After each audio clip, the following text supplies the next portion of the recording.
नमस्कार, बहुत बहुत स्वागत है आपका साधना प्लस न्यूज में। आपके साथ मैं हूं सोनाली ठाकुर। हिमाचल प्रदेश की खबरों से करेंगे बुलेटिन की शुरुआत। उसके पहले नजर सुर्खियों पर। 31 विकास परियोजना का शिलान्यास और लोकार्पण। सीएम ठाकुर ने शिलान्यास और किया लोकार्पण। मौके पर मौजूद रहे कई लोग। रोहडू में जनमंच का आयोजन। जनमंच में मिली 1056 शिकायतें। ज्यादातर मामलों में मौके पर हुआ निपटारा। स्वच्छता सर्वेक्षण की पिछड़ी शिमला। स्वच्छता सर्वेक्षण में 102वां रैंक, पिछले साल था 65वां रैंक। दिव्यांगता बन रही बाधा। शिमला में दिव्यांगता व्यक्ति से स्कूल लेक्चर बनने पर रोक। उमंग फाउंडेशन ने किया विरोध। और शिमला में है किसान परेशान। खाद की कमी से फसल पर पड़ रहा असर। किसानों ने की सरकार से खाद देने की मांग।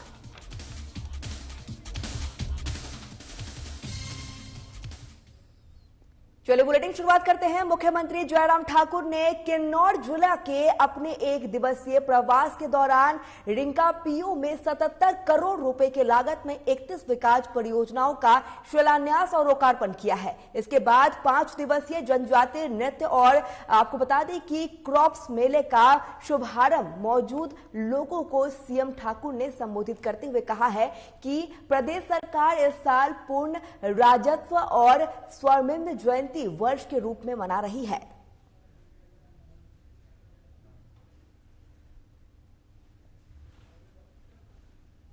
के लिए कोई नहीं कर सकता इससे ज्यादा। आज भी मैं देख रहा हूं यहां पर विभिन्न योजनाओं का शिलान्यास और उद्घाटन हुआ है। मैं देख रहा तो वो कागज पता नहीं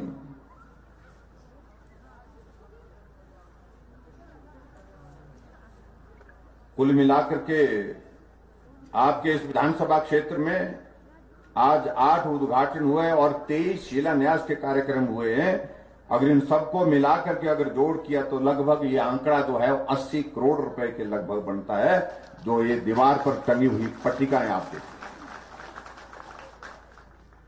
और इससे पहले भी मैं पिछली बार जब आना था, मुझे शायद उस दिन मेरा आना नहीं हो पाया था। उस दिन भी उद्घाटन किया था, कोड ऑफ कंडक्ट लगे था। हाँ उस दिन कोड ऑफ कंडक्ट लगे था। आज उस काम को पूरा किया हमने, ये उस कमी को पूरा किया। हमारे साथी कहते हैं, कई बार कुछ लोग कहते हैं कि काम नहीं हुआ। आज हम शिलान्यास के 23 कार्यक्रम कर रहे हैं। मुख्यमंत्री जयराम ठाकुर मंडी अपने गृह क्षेत्र में 2 दिवसीय दौरे पर हैं। आपको बता दें कि मुख्यमंत्री उपचुनाव होने के बाद मंडी पहुंचे और लोगों से मिल रहे हैं। सीएम ठाकुर ने यहां आज मंडी संसदीय क्षेत्र बीजेपी नेताओं के साथ बैठक की है और हार पर मंथन किया है। साथ ही उन्होंने आज मंडी में पत्रकारों से भी बातचीत की है।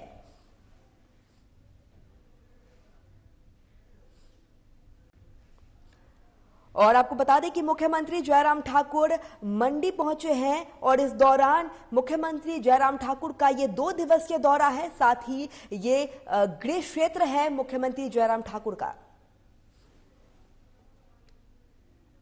प्रदेश के 10 जिलों में अलग अलग विधानसभा क्षेत्रों में जनमंच आयोजित किए गए हैं, जहां जनमंच में लगभग 1056 शिकायतें मिली है, जिसमें से ज्यादातर मामलों को मौके पर ही निपटारा किया गया है। प्रशासन ने जनमंच के दौरान कोरोना संक्रमण से बचाव के लिए सभी जरूरी सुरक्षा उपायों का सख्ती से पालन किया है। वहीं जनमंच कार्यक्रम शिमला के रोहड़ में आयोजित किया गया है, जिसकी अध्यक्षता मंत्री वीरदर कंवर ने की है।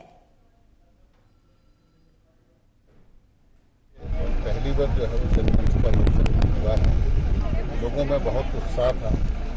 प्री जनमंच इसका आयोजन यहाँ पर हुआ और 111 से ज़्यादा शिकायतें और मांगें जो हैं वो प्री जनमंच में आई और यहाँ पर मौके के ऊपर भी 6-7 जो है वो शिकायतें यहाँ पर मिली हैं, जिसको हमने मौके के ऊपर सुना भी और 60% से ऊपर मौके के ऊपर ही जो है उसका समाधान भी किया है। और बहुत सारी योजनाएं जो केंद्र के द्वारा और प्रदेश की सरकार के द्वारा जो है वो चलाई जा रही है, उनको लाभार्थियों को जो है वो मौके के ऊपर उनके लाभ भी पहुंचाने की वो यहाँ पर प्रशासन के द्वारा किया गया है।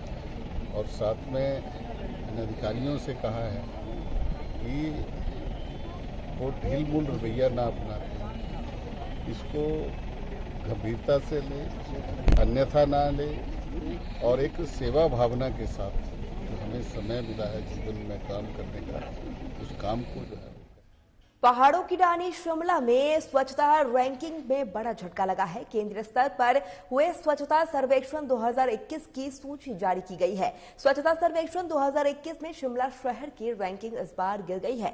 पिछले साल जहां शिमला में 65वां रैंक मिला था, वहीं इस बार शिमला की रैंक गिरकर 102 पर आ गई है। इसके अंदाजा लगाया जा सकता है कि शहर को साफ रखने के लिए किए जा रहे काम जमीनी स्तर पर कितना हो रहा है। भले ही निगम प्रशासन से लेकर शहरी विकास विभाग के आला अधिकारी और पदाधिकारी दावा कर रहे हैं कि वो शहर को साफ करने के लिए आधुनिक मशीनों से लेकर कर्मचारी की फौज खड़ी कर दी है, लेकिन इसका रिजल्ट अब शहर के सामने आ गया है।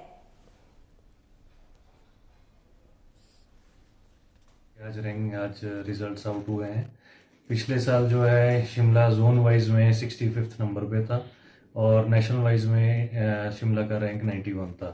इस साल जो है अभी हमारे पास अभी मार्क्स आए हैं। अभी पूरा रैंकिंग का अभी तक हमारे पास ब्यौरा नहीं आया है, लेकिन अभी हमारे पास मार्क्स के उसमें पता लगा है। तो मार्क्स में जो है पिछले साल 5000 में से 2800 अंक प्राप्त किए थे शिमला ने, यूएलबी ने।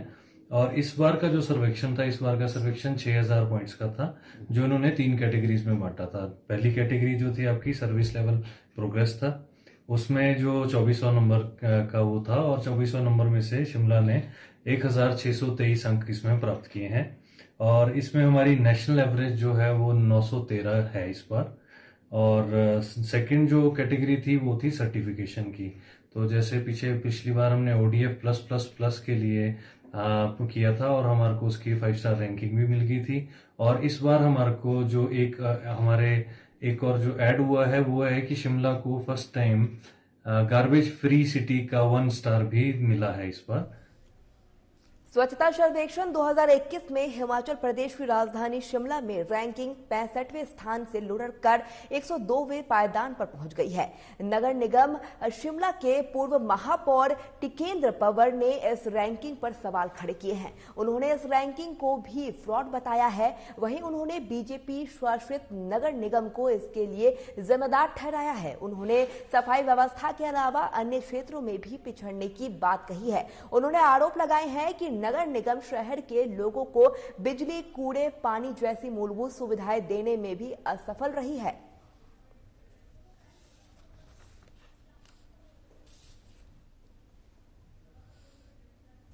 व्यवस्था तो मैं ये समझता हूं कि ये दरअसल मैं इस रैंकिंग को ज़्यादा तवज्जो नहीं देता हूं और मैं ये रैंकिंग ही फ्रॉड मानता हूं। वो इसलिए भी मैंने पिछले साल भी इस पर बड़ा एक्सटेंसिवली लिखा था कि जो कॉम्पिटिटिव सिटीज़ के नाम से जो बात करना कि ये ठीक नहीं है, क्योंकि कंपटीशन नहीं हो सकता।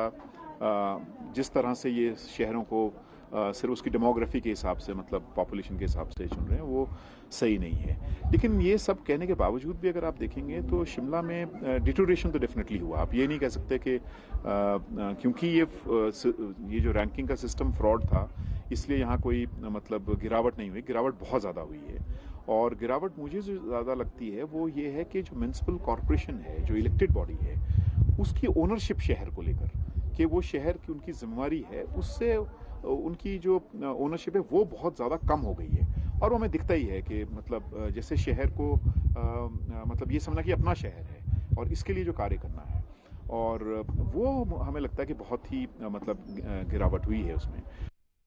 हिमाचल प्रदेश राज्य विकलांगता सलाहकार बोर्ड के विशेषज्ञ सदस्य और उमंग फाउंडेशन के अध्यक्ष प्रोफेसर अजय श्रीवास्तव ने कहा है कि राज्य के शिक्षा निर्देशक ने सुप्रीम कोर्ट के फैसले की धज्जियां उड़ाते हुए 60% से ज्यादा दिव्यांगता और दृष्टिबाधित और बाधिर व्यक्ति के स्कूल लेक्चर बनाने पर रोक लगा दी गई है। जबकि सुप्रीम कोर्ट ने इस साल फरवरी में एक फैसले में कहा था कि दृष्टिबाधित और बाधिर व्यक्तियों को जज बनने में भी दिव्यांगता बाधा नहीं है। वो आईएएस अधिकारी और विश्वविद्यालय में प्रोफेसर के साथ अन्य उच्च पदों पर भी काम कर रहे हैं। प्रदेश के शिक्षा निदेशक ने एक तुगलकी फरमान जारी करके 60% से ज्यादा विकलांगता वाले दृष्टिबाधित और श्रवण बाधित यानी बधिर लोगों के स्कूल लेक्चरर बनने पर रोक लगा दी है। यह उनका फरमान बिल्कुल गैर कानूनी और किसी भी नियम कानून का पालन नहीं करता है। अभी हाल ही में कुछ पोस्ट्स यहां पर निकाली गई स्कूल लेक्चरर की, जिसमें कहा गया है कि वो लोग अप्लाई नहीं कर सकते जो 60% से ज्यादा ब्लाइंडनेस वाले हैं या डेफनेस वाले हैं।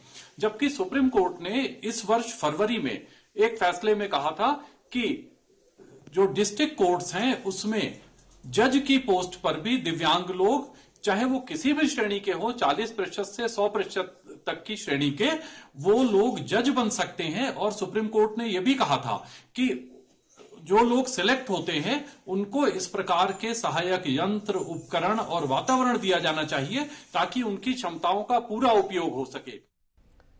प्रदेश में किसान संघर्ष समिति ने खाद की कमी को लेकर गंभीर चिंता व्यक्त की है और प्रदेश सरकार से मांग की है कि तुरंत खाद प्रदेश सरकार को इसी कमी को दूर करने के लिए ठोस कदम उठाए। साथ ही प्रदेश में हर जिला में इससे किसानों की मांग अनुरूप खाद उपलब्ध करवाए। इसकी कीमतों में भी की गई वृद्धि वापस ली जाए।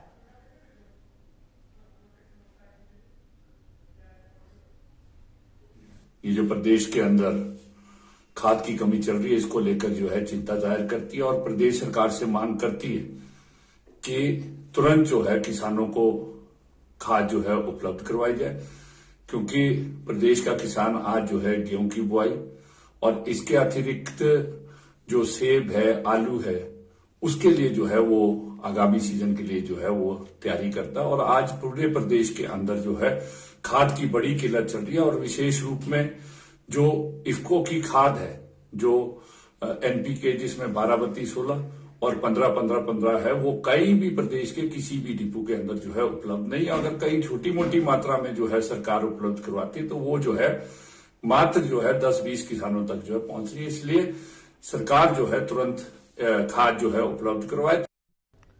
चलिए, हिमाचल प्रदेश की खबरों में फिलहाल इतना ही। साधना प्लस न्यूज पर खबरों का सिलसिला लगातार रहेगा जारी। नमस्कार।